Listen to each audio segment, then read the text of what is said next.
Welcome to Punters Inside Run. It's another massive weekend racing in both Sydney and in Melbourne. We've got Group 1 racing in both. We've got the Randwick Guineas and the Australian Guineas. So in a week where the government decided to put extra tax on superannuation over people with $3 million in their account, I'm joined by two people who are punters, and there's no chance of that happening. Shark, hello to you. Zero chance of that, matey. What's a super account? You can take certain amounts out and put on quaddies each year. Oh, good, yeah. Is that self-managed? Yeah, I think it is. Simon, No tax. No tax. No tax. But where do you look this weekend? It's wonderful racing. I love this weekend racing. Absolutely fantastic. And I think the Randwick Guineas is one of the highlight races of the whole year. All right, I'm glad you mentioned that because we're going to look at Sydney shortly. We'll look at the Randwick Guineas and we'll also look at the other Group 1, which is the Canterbury Stakes. James Lamb from punters.com will join us as always to look at the Australian Guineas and also the Blamey Stakes. Can Gentleman Roy turn the tables? And we've got Jacquinot running as well, so we've got some usual suspects there. Shark will have his perm. Yes, matey. I will. You will.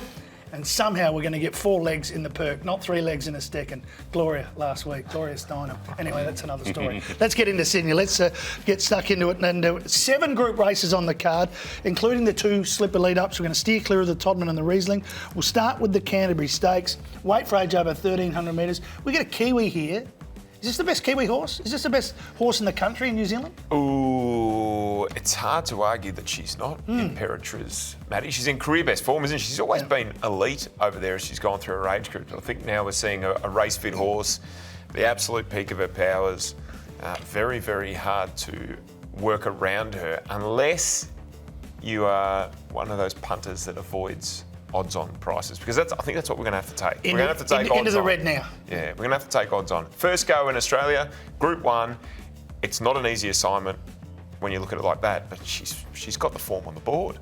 It never is for Kiwi horses, Simon, but also we can't match up that form. We can't really match up the form of Artorias, given that Artorias has been racing in Group 1s overseas, and we got an overseas jockey in Zach Purton, or a former Australian jockey, comes back to ride. And if you take a line through Nature Strip, I suppose you say, oh, geez, I'm not sure how these horses have come back from their journeys overseas. The horse I really like in the race outside of the Kiwi horse is Cascadian. Okay. The Evergreen Cascadian?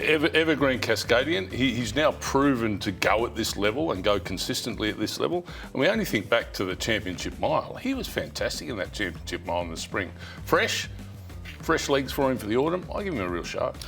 The other horse fresh in this race is Golden Mile out of the Expressway. And I think most expected him to then roll into the 1,400 races towards mile races, maybe the Australian Guineas, maybe the Randwick Guineas, possibly a little setback, or maybe just a change of plans for Godolphin to line up at a race that they saw was another Group 1 opportunity for a valuable colt in a race that might fall away a bit. That's what's happened.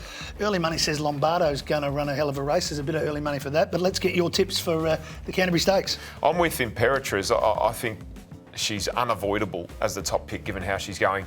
Artorias is a very talented horse on his day, but Simon, he runs a lot of placings, doesn't he, without winning. So I'm just taking that set against him here. I think they'll ride him, or try and ride him closer to the speed. I think that's part of the reason Zach Purton's over to ride. Golden Mile next best. I'm playing at the top of the market. I think Imperatriz will win, but just whether we can get a touch better than what she's at the market. Not a lot of value at that price, is it, Simon? You've got Cascadian on top. What else do you like? Yeah, I've probably got an equal one. I've gone with the mare, the Kiwi mare, and Cascadian. Yep. When I see double figure odds at Cascadian, I'm thinking, I want some of that. Two-bet strategy? Yeah, pretty much. Save on the fave? Yeah, I think so. I think so. So it might be a way to go. And look, Johnny O'Shea, I think he's having just a ripping autumn. His horses are performing well. They're really finding the right. I think he can do that with Quantico in this too. Okay, well, I'll go same as Shark, same numbers, but Imperatriz from Golden Mile, and then Artorias, who seems to always flash home for third. He saw that overseas and see that here. So 1,300 first up might help him though, and as will the booking of Zach Purton. All right, let's get to the main event. We talk about the Randwick Guineas, mate. So you said you love this race. Now, a lot of them come out of the Hobartville. Firstly, Half Cabin's our favourite. Can it turn things around from the Hobartville? Yeah, I don't think he can. I'm betting around Half Cabin. I know he's bubble bursting. He had no luck. I mean, they took him on, they kept him wide, all the things you want to go wrong. If you weren't on the favourite, did go wrong his last start. I think Ozapinko is going to be a pretty special horse going forward. I think he's in for a ripping autumn. Probably you can make a very good argument that he should have won the Guineas down here in the spring. So Ozapinko and Zoo Tiger, their last run at Randwick, both of them I thought were absolute excellent lead-ins to where they're going to be going on Saturday. It's the form race, and you've been pretty keen on Osipenko all the way through here on Inside Run. Yeah, I love him. I'm sort of probably arguably still chasing, although not chasing so much, Simon, from that Guineas last year after he won last start. It was a great result at a price, but last time he had the benefit of an inside draw, did no work in the run, the gap came back inside, he went and took it and won the race. Aft Cabin, on the other hand, was drawn wide, wanted to push forward, got barbecued up on a bit of a speed battle. The same thing could happen here. He's drawn wide again, Aft Cabin. There's probably a little bit more speed than there was in that race last time. That may help him slot in, or he may be hung out 3 wide and working and having to keep working forward to sit outside the leader. So I think he's vulnerable again, Aft Cabin. I'm with Osipenko to beat Aft Cabin. I thought Williamsburg was the value. Okay, Williamsburg's third up, roughie. really good run last time. Never really got a clear run at them, but kept working to the line. Your top 3 and then in order? Yeah, 2, 4 and 1, Osipenko, Zoo Tiger, and Manzoi's coming back from a derby, going to be fresh legs. I always reckon there's a stayer returning over this journey that runs a big race, and I think that's the horse that's going to do it, Manzoi's. I've gone for Machelate, who really did hit the line in that same race, so I've gone against Aft Cabin and also Osipenko. They're my second numbers, but I just think getting to 1600 Machelate is Group 1 competitive, is boasts a second to Golden Mile, so it might be the one that's a little bit newer on the scene for me, so a bit of an each-way bet there. So that's our Randwick Guineas. All right, your best bet and your value for the card at Randwick. I think we see the Golden Slipper winner, boys, in race 3, Learning to Fly. She goes around there against a small field of fillies, but look, she's $1.70 thereabouts. She'll just win that and she'll tighten up for the Golden Slipper and she'll go and win that too. Next best up there is Giga Kick. I think he's the next big sprinting superstar. Could easily be undefeated. Yeah, and I think the Challenge Stakes, when you look at it, Eduardo and co, he's getting older. Giga Kick's improving. I think he can take that race out. Value on the day, race 9, number 7, Bellatrix Black. Second up here, gets to a mile. She was really good late in that first up run over a sprint trip. She'll be much better at a mile. She's a great each way bet. Simon? I think the 2 outstanding horses in the Randwick Guineas, Osipenko and Zoo Tiger, I think they're worth just coupling up. Okay. I think they are better than all the other runners. So I expect them to be filling out 2 of the top 3 spots, in particular the top 2. My value bet, I mentioned him earlier, Cascadian at double figure odds. We're going to get between $15 and $18. For a horse, I think that's now proven at this level and coming back fresh off a ripping spring, he'll do me. All right, now my best bet is Economics in race number 5, a very talented colt resuming. I think it's got a really good turn of foot and will have a good preparation. It's had some barrier issues, but gone back to the trials, trialled well. J-Mac went back to the trials as well. And race 1, number 11, Casual Connection is my best value bet. Really did catch the eye in a benchmark 64. Yes, goes up in grade, but I think we'll handle the distance. All right, Economics catch you because of what happened last week with the quaddie, or you like its form? Well, if you talk about what happened with the quaddie, you could find a different omen bet. It had nothing to do with economics. No, it had to do with swearing at the television. But that is another story. That is Sydney. Coming up, James Lamb will join the bench and he'll talk about 2 Group 1s at Flemington.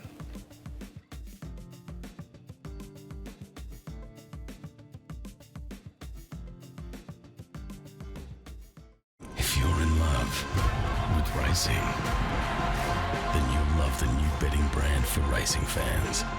With exclusive markets, promotions, insights and content. That's better. Gamble responsibly. This is Punters Inside Run. We're talking fantastic racing at Flemington. Simon O'Donnell is with me. And James Lamb from punters.com joins us. Lammy, it's hard not to be excited this time of year about racing. What's your thoughts on the Flemington card? I really like the feature race and the Blamey. 5 straight course races, though, makes punting a little bit tricky. Yeah. Let's not talk about the last race. Let's not even go there. No. Let's get stuck straight into the Group 1, the Australian Guineas. Jacquinot. First go at 1600, drawn a little wide. Money says, who cares? They're backing it like there's no tomorrow. Yeah, he's probably the best horse in the race, the most talented horse in the race, and he definitely has the best 1400 metre form. I mean, he beat the older horses in the All last start, beat some very smart gallopers, Gentleman Roy on Thunderstruck, Mr Brightside. We've seen Mr Brightside run a cracker since. Yep. It's just an awkward gate, and we've never seen him beyond 1400. So do you want to take $2.15 about a horse who hasn't seen a mile and who hasn't exactly been talked up as a miler throughout his career? He might just blow him away. Class might shine through, but I think there's a better way to approach the race from a betting perspective. I just thought a little bit of clear air if he goes back at Flemington might suit, but Elliptical comes out of a good win in the CS Hayes, which is a good form race for this. There's a lot to come out of that race. Yeah, and I think if Jacquinot has a chink in the armour over the mile, a horse like Elliptical by Dundee will be now looking Very for the strong, mile. yeah. I actually think probably Elliptical 2000 is going to be his pet distance, but I think he's going to be well acquitted over the mile. He'll appreciate the step up of the 200 metres. So if there's a chink in the armour, I think Elliptical runs over the top at the end. Yeah, certainly can get to 2,000 metres, can't it? Attrition comes out of the same race. Jamie Carr takes the ride. Yeah, I think Attrition might be able to turn the tables on Elliptical. If you swap the runs in that CS Hayes Stakes, I think Attrition probably beats Elliptical. It had clear air down the outside. I know it had to sustain a long run, but Attrition was sort of ducking and diving the whole way through. Never looked likely, but it was beaten half a length in the end. Its last 100, it really surged. So I don't think there's much between those two, and I think Attrition maybe could turn the tables on that galloper, but isn't my top pick. We were talking about the Kiwi Imperatriz in Sydney. What about the Kiwi Legato here? Proven over the mile. Yeah, proven over the mile. I was going through it. No Kiwi-trained horse has ever won this race. And Hello to all our friends in New Zealand. Good to see you catching up. Yeah. Plenty of good ones have had a crack too. Darcy Brahma, Extravagant, Catalyst have all come over with very similar form, if not better form, and haven't been able to get the job done. So look, faces a tough ask, but 5 from 6 arguably could be 6 from 6. It was a horror show last time. It's just, as you said earlier, it's hard to line up the Kiwi form, hard to line up the times, all that sort of thing, but I wouldn't be surprised if it won. All right, Simon, give us your top 3. You're going out of that CS Hayes? Yes, I am. 2, 14 and 1 for me. Elliptical, Attrition, I agree with James. I think that could go either way with luck in running, but I just love Elliptical. I think he's in for a fantastic autumn, and Wait for Age form's great form coming back to your own age, so you've got to throw Jacquinot in there as well. All right, so yourself, James? Going with Amenable, going with Jacquinot's stablemate. On a 1x3 basis, Matty, I think 370 the place is a great price for this horse. Got a long way back in the Caulfield Guineas from a wide gate and was really good late. It was half a length off Osipenko. I think can settle a lot closer in this from barrier 1. Just needed to run a drum. I loved its first up run. It was 21.93 for the last 400. It was the quickest last 400 of the day that day at Sandown. So I think it's come back well and looked pretty good winning a jump out over 1200 the other day. So I like Amenable 1x3. And second and third? Jacquinot, best horse in the race, just 1600, bit of a knock, and Attrition. I'm playing at the top. I'm the same numbers as you, Simon, but I've got Jacquinot on top. I think Flemington will suit. And then I'll put Elliptical and Attrition in. And again, as you say, it could be either way. They're both going to be right there and they're both in for good prep. So no real surprises there. We get to the Blamey Stakes and the winner gets a wildcard entry into the All-Star Mile.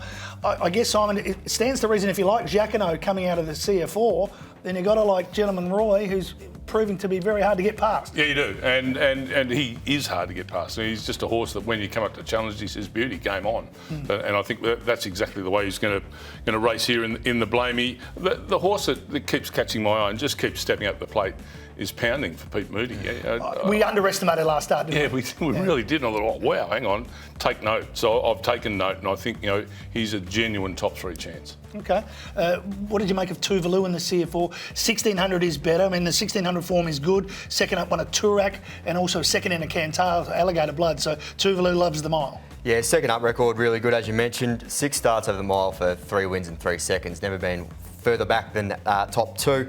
I just think it meets Gentleman Roy 2 lengths worse at the weights for a 1.4 length margin last time. So I'm not sure how it turns the tables on Gentleman Roy. Yeah. And the interesting runner for me was Bear Story. I thought it was a story about an old halfback flanker that started off against Richmond in 1987, but that is a different story. Let's have your top 3 for the Guineas, mate. Yeah, Gentleman Roy, can't go away from Gentleman Roy. I think that Wait for Age form will hold him in very good stead. Pounding in ripping form, Peter Moody's stable's in form, and you're both going to slap me down and say, what would he know? I think Sosie Bond can run a place. What would you know? You deserve that. Yeah. I did. I do. I deserve, and I fully expected it. I'm paying for lunch if Sosie Bond runs a place. He's got experience on his side. I'll give him that. And how do you feel about gyozas and a takeaway caravan? But anyway, your top 3, mate.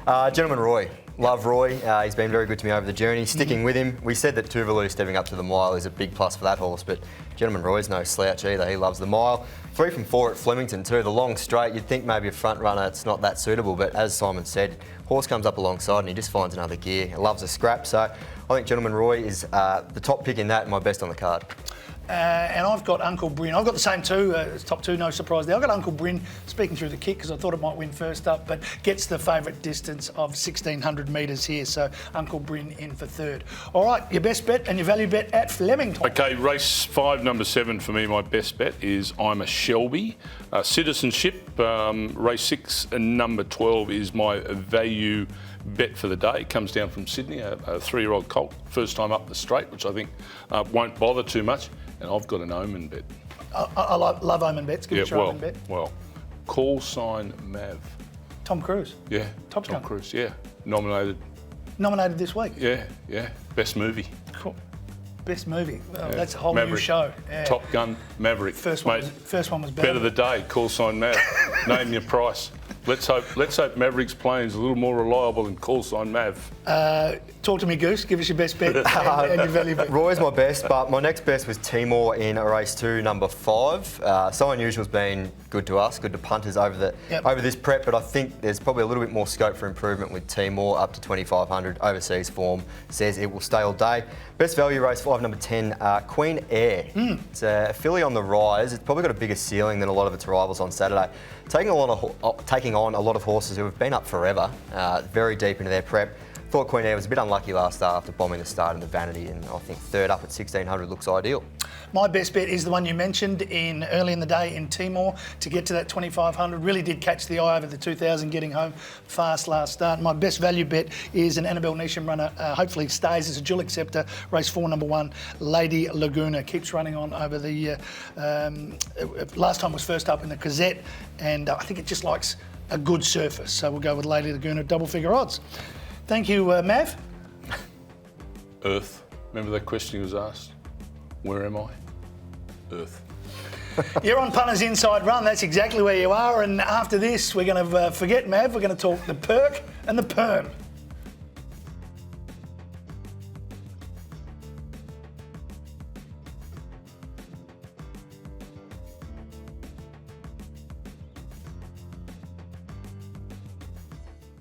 If you're in love with racing, then you'll love the new betting brand for racing fans. With exclusive markets, promotions, insights and content. That's better. Gamble responsibly.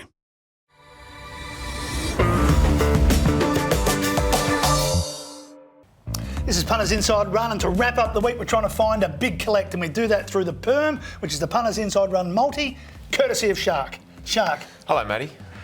I'm ready to go. I know you are. And in the green room, you were confident. I'm very confident. Yeah. I think we'll nail this multi. I love it when you say that. I think we'll absolutely nail it. We're going to start off, it's two-stater. We're going to start off in Sydney. We're going to go race 3, number 1, Learning to Fly, who I think she'll just go and get the job done. Short odds, but she'll win. Next we go to race 6, number 8, Giga Kick. Arguably the best sprinter in the country, Simon.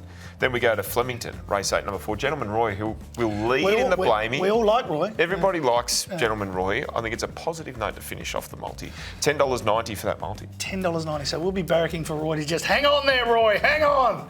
All right, so that is now, this Simon, we come to the perk, the Punters Inside Run quaddie. And I come up with some numbers, and then you've got to find that quaddie killer. You've got to either put it in or massage it around. Now, the English sprint's pretty tough. I've got Horrible. 6 numbers. It might not be enough. I've got Paris Dior, Opal Ridge, Nanagai, Cythera, Benedetta running by. Can we put in Mullane? Mullane goes in. What number? Mullane is number 4. Number 4 goes in. Simon, any My thoughts? value bet of the day is in this race. Citizenship. Number? 12. 12 goes in. I'm not dropping anything in this No, race. I'm happy with that. Because if we want to drop, we can drop a little bit later on. We go to the main race. Jacquinot, Elliptical, Attrition and Amenable. They're the 4 that we spoke about, Simon. Anything else? Or can we afford to drop something? Do you put Legato in? Well, this is your job. I think you do. Legato. Just in case, Matty. Legato goes in. Kiwi filly. All right. In the Tuvalu, Gentleman Roy, the Blamey. I've got those 2 and that's it. What have you got? Tuvalu, Gentleman Roy. I don't think Tuvalu can win. Well, do you want to drop it and just go Roy? I'm happy to drop it. Do I hear a 1-outer? A 1-outer. Oh, let's do it. Let's do it. Roy 1 out. Yes. But I'd like to put Pounding in. You can't go from a 1-outer to a No, I didn't. 2 in it. I just didn't want to. They were Matty's numbers. I didn't. Tuvalu's had a trial in between. I'm not sure everything's going right with Tuvalu. You want pounding in? Yeah. So Tuvalu out, pounding in. Righto. We get to the last. I've got 5. I've got Pinstriped, It's Our Time, Kentucky Casanova, Jumbuck, who was sensational last start, and Life Lessons. I've got 5. What do you think? Have I got too many? I would take Pinstriped out and I'd Pinstriped put out. Fluorescent Star in.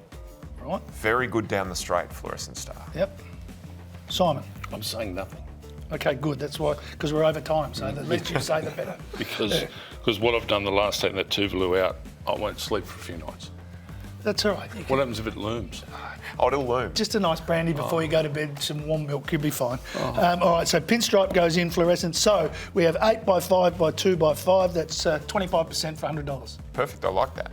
That Like it is a our lot. quaddie for the week, Punters Inside Run. We keep getting 3 legs in a second. I know you do at home as well because you're following, but this week is the week. Shark, is it the week? Matty, I've said it before to the point where I'm losing feeling at the end of my finger, but we'll get this one. Right, you've lost feeling at the end of your We toe, will but get that's this another one. story. Thank you, Simon. I like Lindsay Smith. Thank you, Shark. Thanks, mate. And good luck, and Lindsay. If you're short and if Tuvalu wins, you've got my phone number. Give us a ring and we'll get on to Simon. Thanks for joining us. You can follow us on socials. You can subscribe below. Thanks for joining Punters Inside Run. See you next week.